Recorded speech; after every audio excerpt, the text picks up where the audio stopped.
digital marketing is kind of like capitalism. It is the worst, best way to acquire customers.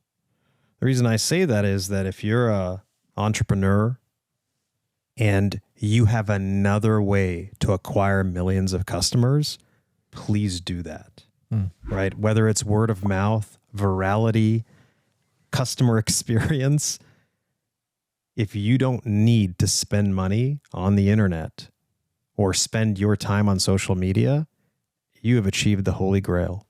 Yeah. If you're submitting RFPs, right, that take your company to, $1 billion valuation, please continue. Don't stop drug discovery No. for digital marketing. Right. But if you're like the rest of us and you have a product that belongs in a competitive market, you're in an industry that doesn't have 40 or 50% net margins, then you're in good company. We'll see you on Facebook. That's right. Yeah. Yeah. I think you're right. It is, like democracy relative to the other forms of government, right? Autocracy, authoritarianism, right? Like there are all these different, communism, socialism, there are all these different types of governing governing ideas, concepts that eventually the practicality of it wears off. People are unhappy with it. And you end up with democracy, which is the worst, best. How did you describe it? Capitalism is the worst, best system available. Democracy. Yeah. Yeah. But it's capitalism. It's it's the worst, best option. And so social media is the best, worst system, whichever it is. Right. Well, we'll be right back. But I think, digital marketing is exactly what you said. It's your worst, best option. And you need to master it and you need to be able to monetize it. And I could give you a litany, just, a veritable, never-ending list of business types that could leverage social media marketing in order to be more successful. Plumbers, drywallers, pet walkers, electricians and plumbers, roofers, solar companies, mortgage businesses, car dealerships. It's never ending. And some will financial advisors. Yeah. RIAs, right? Everybody needs to learn to master this type of, this modality, right? Of marketing. And I think there's two ways to approach it. And I think the first way is probably the smartest way, which is to hire an agency. Because an agency has the expertise leveraging the platforms that you want to be able to monetize. What they lack the predictability and experience in is leveraging your products and services on those said platforms. So you would advise people to hire an agency as their first step on the digital marketing journey, but make sure that agency has some expertise in the sector or industry that you're in. I think it's going to fail. And so I said what I said to say. Don't hire a college student or, your grandmother's best friend's niece who just graduated college and is, has a marketing degree.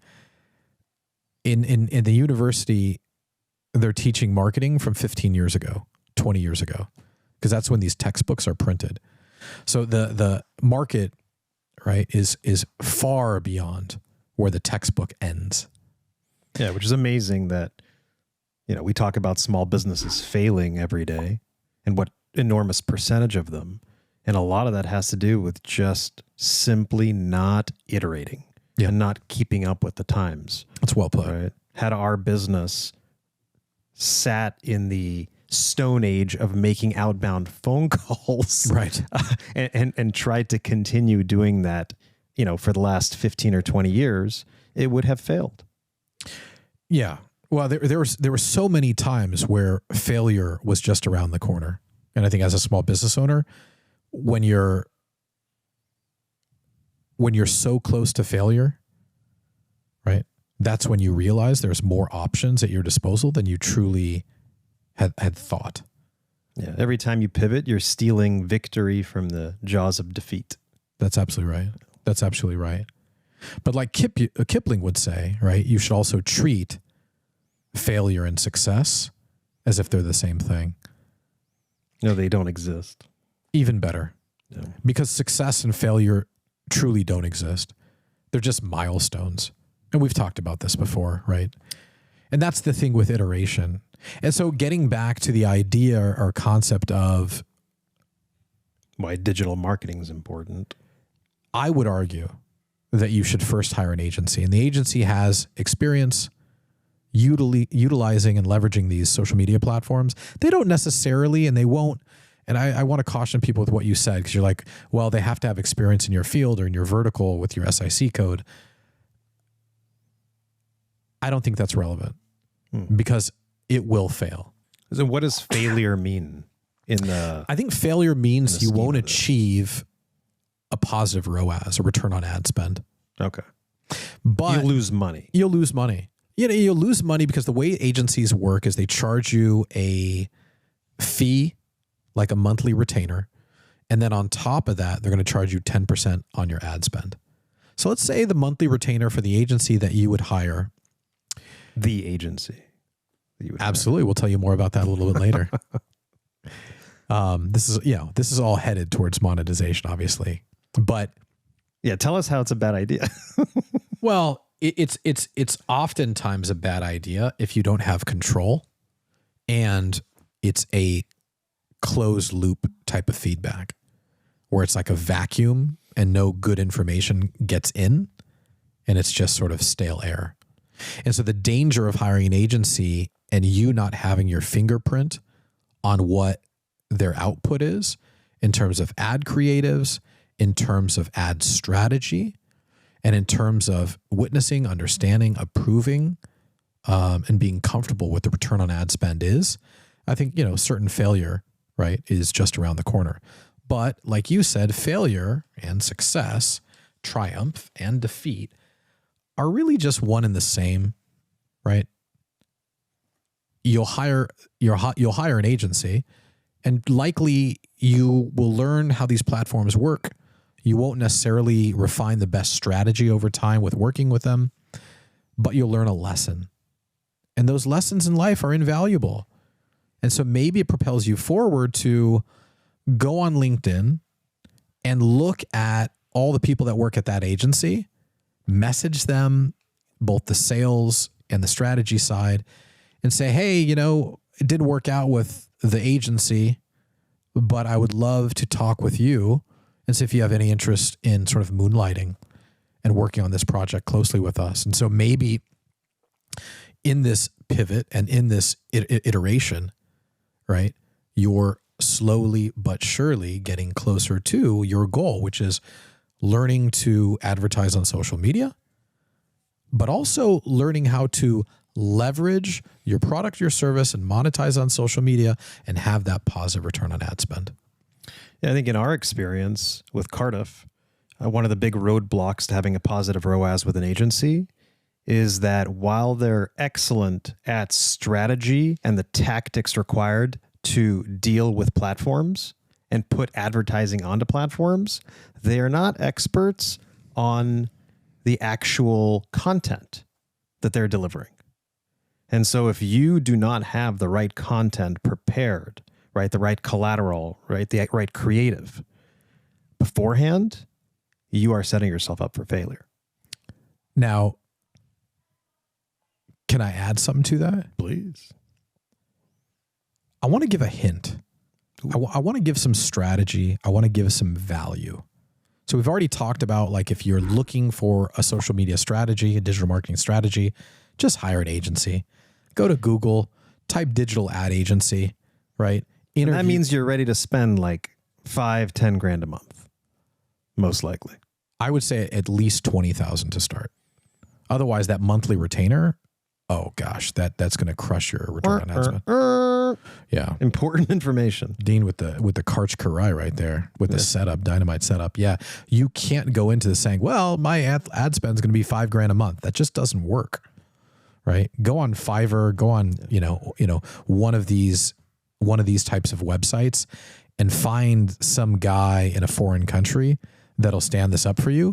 And you can learn through those failures, right? Through hiring, these independent assassins, if you will, for your strategy. But so listen up, you cheap bastard budding entrepreneurs. Do not try to spend $5,000. Yeah, it just doesn't work. There's no way. Because the cost per click, let me break it down. The cost per click, the cost for impressions, the cost per lead, the cost per form fill, and the cost per opportunity customer close one, right? That funnel is going to be so expensive that you will run through that $5,000 in a week. And you'll be like, well, that's all we had to spend. That's all we had earmarked.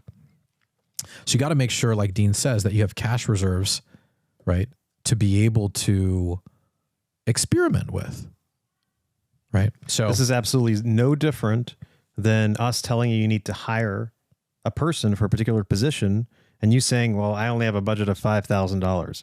Well, how good a CFO are you going to get for $5,000 a month? A terrible one. Yeah. So don't make that mistake with marketing. Yeah. And then don't blame that person you onboarded for not being able to achieve what you wanted them to achieve when you hired the wrong person for the job, right? Have that inward facing, or that introspective rather, that introspective understanding of like, well, hey, I tried to fit a square peg into a round hole. Personal accountability. Yeah. Well put. So to get back to that whole strategy, right? We've already told you what to do. You can hire an agency, go to Google, type in digital ad agency, interview 5 of them, figure out what their monthly retainer is.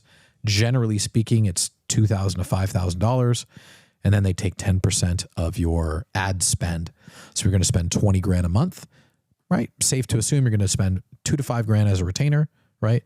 And, another $2,000. So it's retainer plus 10% of ad spend. The retainer is not going to make up for part of your spend. No, I think back in the day, they would say something like whichever is greater.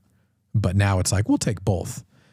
So, and then the alternative to that is, sure, you can go onto these websites to hire these paid assassins, right? Fiverr and its ilk, and find people, like type into their search and type in like Facebook marketer, Google marketer, PPC marketer, which is, when you're like cost per click, right?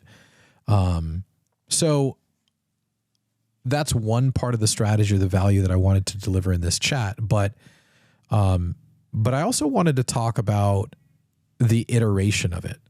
And so I talked about, well, if it doesn't work out with that agency, messaging the people that worked with you on these projects on LinkedIn, seeing if they'll freelance, because eventually you're going to get to a point where you hire people internally, and those internal people will set you up with a strategy.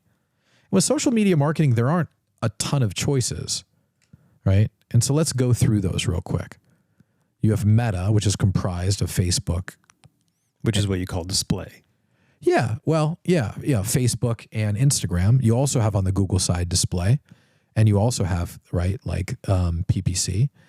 And PPC just refers to when people type into Google best air conditioner like repair service, and then that user-based query shows a bunch of results, and at the top of the page are sitting the sponsored results. And if a budding entrepreneur is looking to get into the digital marketing space, do you recommend them to start with search or start with display, so Meta or Google?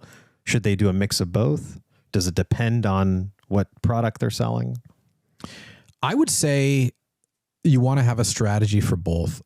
And so I would just divide up your marketing strategy sort of equally, right, between Google and Meta. There are other platforms obviously that you could market on, but the ocean of potential customers is incomparable, right, to what exists currently on Meta and Google. You have like other platforms. You have TikTok and Snapchat. You have LinkedIn as another platform that you could market on, arguably the most costly, because it's the most qualified leads, if you will. But I would say start out with an ad strategy that's equally divisible between Google and Meta.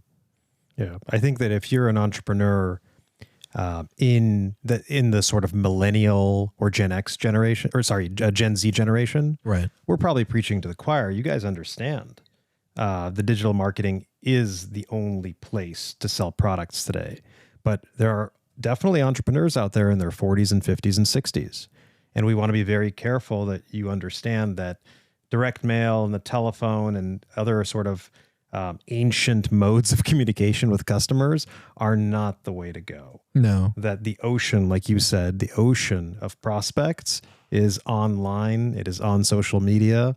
And if you don't have children that are young, that are in school, if you don't know college students, you may not realize what's going on out there. Yeah. And that's why it's important to expand that sort of field of vision. Because again, what you want truly does exist in the periphery. If you have been operating a small business for 20 years as like a heating and air conditioning business, you're like, well, we just advertise in the yellow pages and on Angie's list. You're like, whoa, bro, there is a sea of opportunity that exists outside of your field of vision. And generally that's the second generation that takes over a business. The biggest change they make, it's not like, well, we're going to move the company's location. We're not going to hire a bunch of new people. It's how there's this ocean of change as it relates to this wave of change as it relates to the marketing modality. And an even more complicated and seemingly impossible wrinkle to the digital marketing landscape is the idea of personal brand. And that's something that's even more foreign to 99% of the population than advertising on a search engine or advertising on Meta or Instagram. Yeah. Because they see those ads. Yeah. But a lot of people have no idea that millions and millions and millions of dollars are being made through people's personal brands that are then monetizing the personal brand by selling products, services, et cetera, et cetera. Yeah, it's a good point. And just for people who aren't familiar with the term personal brand, all it is an iteration of Ronald McDonald from the 80s, right? It's just having an avatar that represents your brand. Like 50 years ago, it was cartoon characters and it was Aunt Jemima and it was the oatmeal guy, Wilford Brimley. So you had these cartoon or, these personas, if you will, that represented the brand. That was the personal brand. So when you thought of oatmeal, you thought of Wilford Brimley. And when you thought of Aunt Jemima, you thought of a 7-year-old black woman from the South or something like that. But nowadays, you're talking about sort of spokespeople for particular brands. Right. And so now the authenticity is required. And people want the personal connection to your business. So when you're driving down the freeway, it's not the white glove guys, right? That have a faceless brand, right? Instead, it's Debbie Howe or whatever this woman's name is, who represents a plumbing company. She looks very nice. Yeah. The company's owned by private equity. It hasn't been owned or operated by that woman ever. Yeah. But it gave you the feeling that your mother, your aunt, someone that you could trust, a next door neighbor type gal, was the face behind this brand. And so in pivoting from a digital ad strategy to more a native and authentic representation of your brand on social media, just understand what Dean's saying, which is on Instagram and to a lesser extent on Facebook, your brand and your personal brand, it could be you as the founder, and that's your page.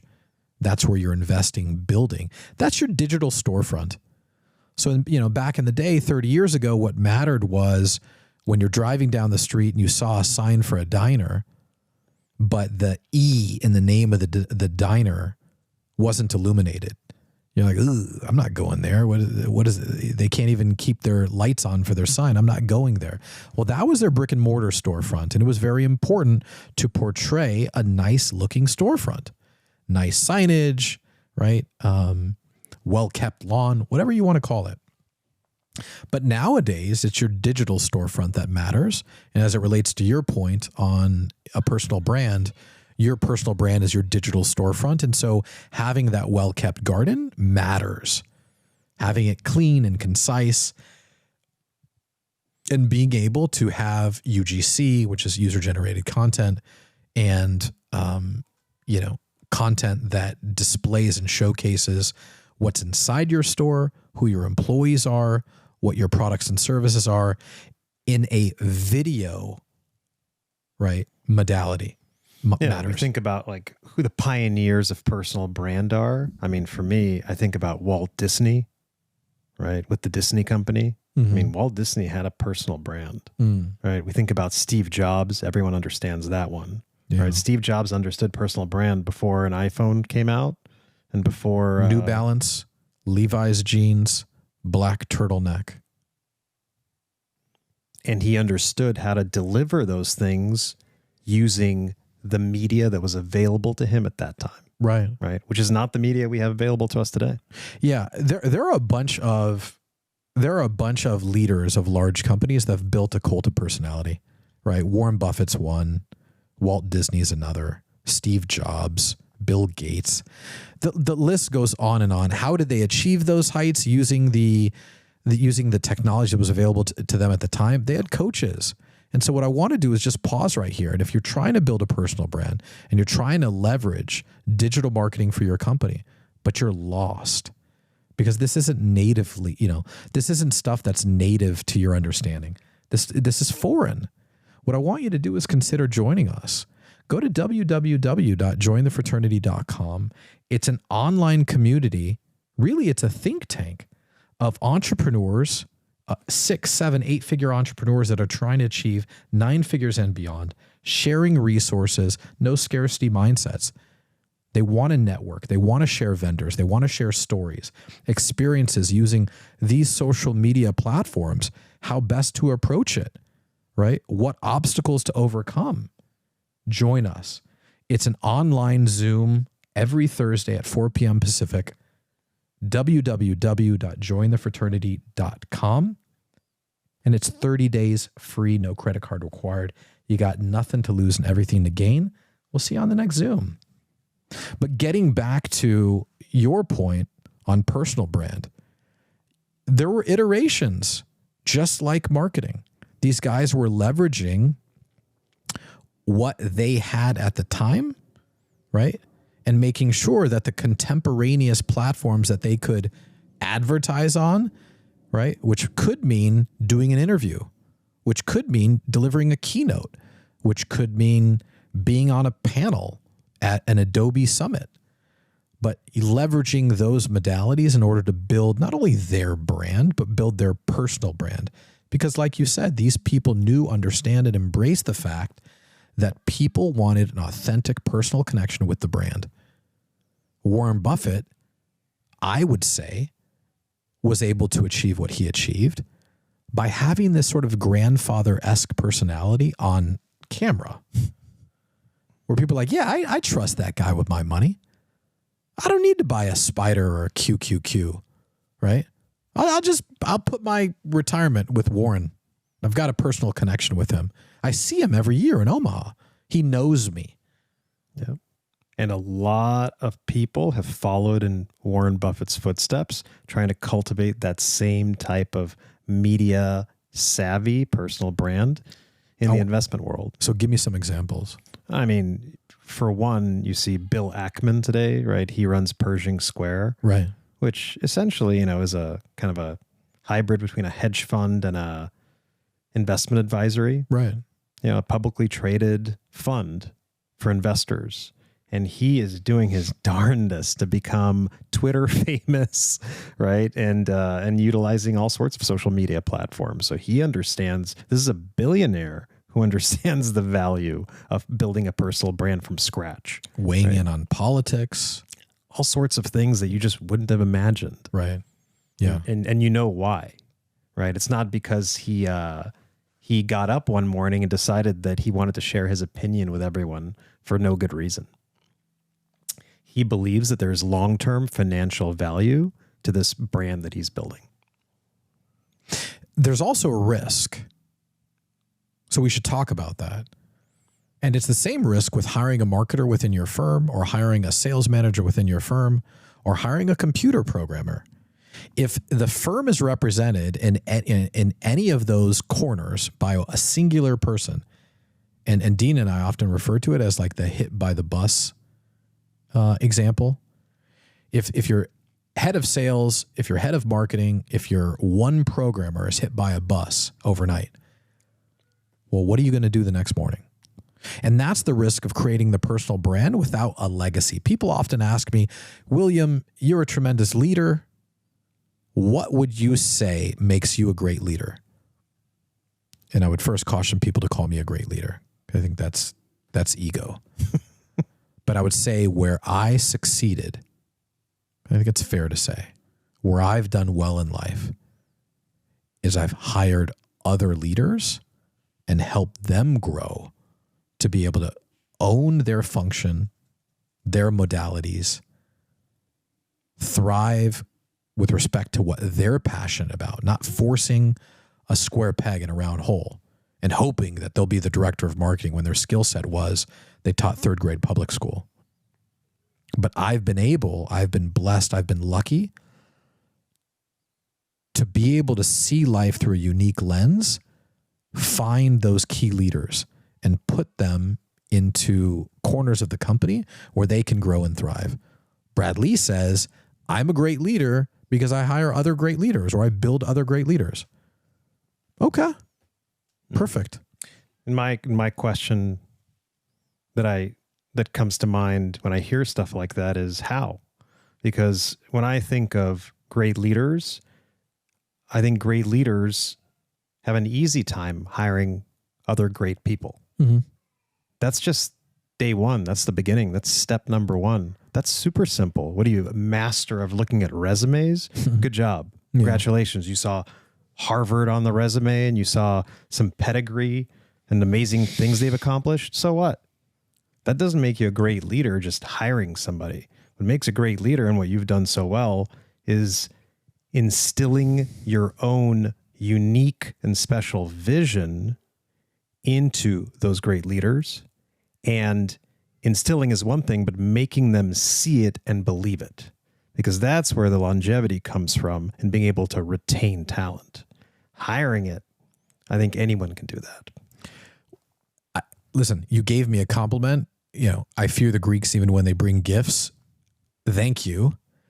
I would say that you're right. Anyone can hire a great leader. I love being right. You can either be right or you can be rich, but you can't be both. What makes for a great leader is someone who can incorporate the perspective and vision of others and roll it up into one large, overarching vision of what the company is today and should be tomorrow. I want people to hit rewind and listen to that again, right? Absent of a clear vision, people tend to recreate their past. So if their past is filled with trauma and anger and anxiety, well, if you don't have a clear vision, that's what the vision of the company then becomes. And so as it relates to marketing, and so just to fill in on that real quick, many of the symptoms that you're going to describe to us when you join the fraternity, we're going to tell you that they're simply symptoms of an illness or a disease. right? And that the problem is not the lack of revenue, the employee that's causing problems. The problem is exactly what Will just described, which is that there is no clear vision coming down from the top, and therefore everyone and everything around you is just recreating the past. Yeah. Yeah. And I would caution people as it relates to marketing, right? Huge, major, uncomfortable, impulsive shifts in marketing trends and modalities. That's disruptive. And how you make decisions on what you do is very important. We've talked about the mayor decision-making model, right? We've talked about that many times before, how you make decisions, when you make decisions, but really the methodology, right? How you do it is so important. And it goes back to recreating, right, a vision that's all encompassing, that takes into people's perspectives, because they're people, don't objectify them, is super important. And listening to people who are younger than you, right? Oh, that's a big one, right? You probably can't do that. But the point is that that's when you have an external versus an internal, right, perspective on business. An external one is where you're not focused on ego, you're focused on others, right? You're not objectifying people. You're seeing them as humans with emotions and complex sets of problems, issues, passions, right? And that's where you'll start to hear, well, it's interesting you say that, boss, because I was on Instagram last night and I saw this ad for this heating and air conditioning company. You're like, oh, well, I want to hear more. Well, I saved it. I did a video recording of it. Here it is. And it shows someone sweating because we're in summer, and it shows smoke coming out of their ears and a broken AC machine behind them. And it says, like, too hot under the collar, right? Click down below for a free estimate or something. And then you click that, it goes to a landing page. And on the landing page, it says, we'll come out to your house for free tomorrow or today. And you enter in these fields, full name, cell phone number. I didn't say phone number. I said cell phone because you want to be able to text them. So have that opt in before they click submit that says, right, a legal description. Like, if you're giving us your cell phone, then we have permission to text you. Put their email address on there. And then have a way to manage those inbound leads. That is the most basic form of display-based marketing, right? Or as it relates to Meta. So we can wrap the episode there. I think we've dug into so many different concepts, and they're all sort of meshed together into one. Digital marketing is something that you're not going to natively know. It is something you have to be curious and mindful and open about. Some of the youngest people at your firm are the most valuable. You just haven't discovered why. And it's valuable, or they're valuable, because of the time that they spend on these platforms. An average person spends somewhere between 3 to 4 hours a day on Glad TikTok. I'm not average. On TikTok or Instagram. Again, I will say it again. An average person spends anywhere between 3 and 4 hours a day on a social media platform like Instagram or TikTok. That is an education that you cannot get at a university. And the youngest people on your staff are going to be the ones who are most experienced and are most fluent, right, in the language of social media. Learn from them. Ask them questions. Be curious, mindful, and open-minded. And have them start sending you reels as it relates to your competitors or what they're doing. Borrow a page from their playbook. Test that ad budget on the aforementioned platforms, and let that be your edification in digital marketing. And digital marketing is your company's best hope of achieving its long-term vision today. And the main reason for that is that digital marketing helps you to control your impulses, because you are able to test things on a micro level that you simply could not do 1, 5, 10 years ago through other marketing channels. You can test creative, you can test platforms, and you can do all of this with relatively small budgets. And that's what makes digital marketing the best tool that you can possibly imagine. Said so eloquently. I think, if you want to learn more about digital marketing, the platforms, ad strategies, how to leverage creatives, how to build lead funnels, go high level, click funnels, what forms and fields to use, building blueprints and VSLs, PDFs, how to deliver this type of value so that when someone enters your funnel, you make sure that they exit it as well and you've won a new customer. I would encourage you guys to, again, go to www.jointhefraternity.com. It's an online community of like-minded business owners that want to grow and scale their business. And for a limited time, right, we're offering 30 days for free, no credit card required in order to sign up. So I would encourage you, you've got everything to gain, nothing to lose. Join the community. It's every Thursday at 4 p.m. Pacific time. Join for 30 days. You got nothing to lose, everything to gain. We'll see you on the next call. We're out. Adios.